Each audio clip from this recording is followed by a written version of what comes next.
Hello everybody, my name is Adam.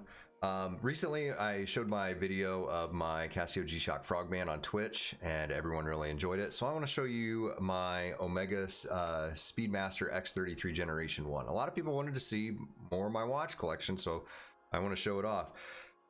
This is the Generation 1 Speedmaster X-33. This was an impulse buy. This was not something that I sat down and I was like, I'm going to purchase this, and I did research on it and things like that. I got on to eBay, my Seamaster was sent in for service, and I wanted to have another, I guess, modern watch. I jumped on, I typed in Omega Speedmaster. I didn't want to get the reduced. Being a taller guy, I always worry about having small watches, and being someone who doesn't really follow the trends, I guess, where it's, 38 or 36 millimeter is now a guy's watch. I was like, I want to get a modern 40 to 44 millimeter watch, and I'm 6'2", so I figured that it would fit me. And I was looking up Speedmasters because I was always really interested in it, and being younger I was very fascinated by the space program, so I picked up an X-33. I thought it was a brilliant watch when I saw it, and it was an impulse buy. It was $1,500 and I clicked go, and then I got it in a little while later. This actually came with box and papers, but this watch was originally, some history behind it, it was designed for the space shuttle, and it was supposed to be this futuristic modern watch. And looking at it now, it's not futuristic and modern, but looking at it in the eyes of the early 1990s, this is futuristic and modern. It has a quartz movement, it's titanium, it's extremely lightweight. Actually, I wouldn't even say extremely lightweight, because it's definitely lighter than my Seamaster and Rolex and things like that, but it's not as lightweight as it's not as lightweight as like a lot of other, I guess, like fashion watches that you would think of, which you should clearly avoid. Gucci and Michael Kors and all those, don't buy those watches. This has a combination, being titanium, a combination of brush and polish surfaces using grade 2, grade 5 titanium. This has more features than what you will ever use. The alarm on it is the loudest alarm that I've ever heard in my entire life.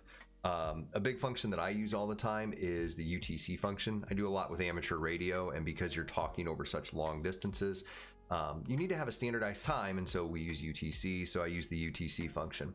There's 4 buttons on the outside that you can both press or long press. The crown can be pulled out or pushed in as a time setting feature, or to set time and to cycle through the different features.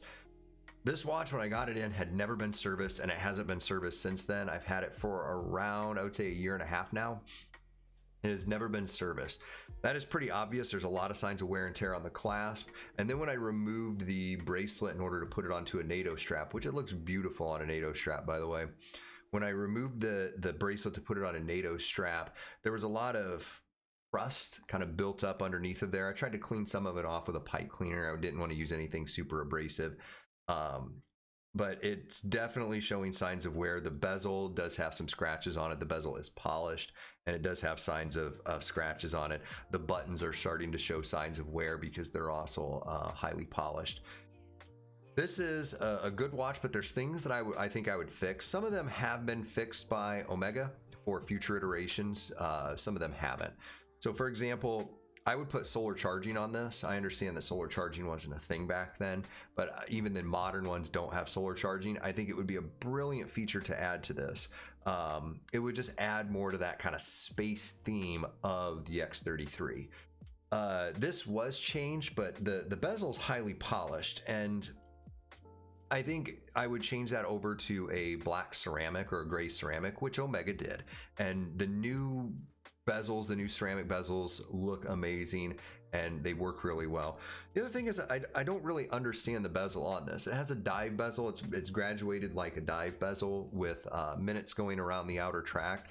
And that's good for timing different things. I don't think that a tachymeter scale like on a traditional Speedmaster would really fit with this, because of the second hand is constantly moving compared to stationary on the chronograph version of the Speedmaster.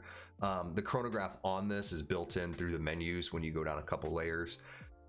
But it's not a dive watch. It doesn't have it has the same water resistance as the other Speedmasters, so it's good to wash your hands, and that's about it.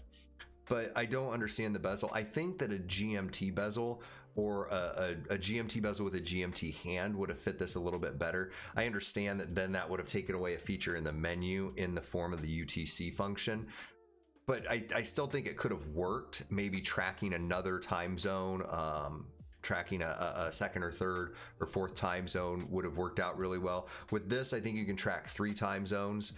There's the UTC, the one that's on the face, and then there's a second time zone that's back within the layers itself. But I think that the bezel really doesn't match the watch a whole lot. I think that having a UTC bezel would have been a little bit better for it, or even a 12-hour bezel would have worked out really well. So do I still wear it?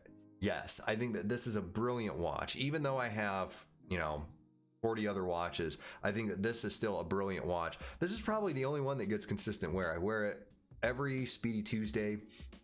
It's just, I don't know. There's something about this that I just really enjoy, that I really like to wear.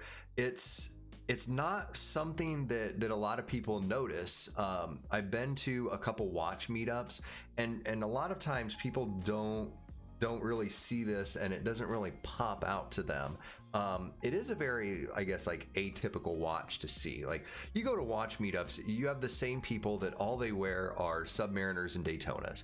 That you have a couple Speedmasters that are thrown in there, regular Speedmasters, the professional, but it's rare that you ever see kind of watches outside of that. And this is definitely one of them. This is a really good conversation starter, sometimes for the negative, but it is a very, very good conversation starter. So if you have, I would say, less than $2,000, you can pick one of these up, and they're very, very good watches.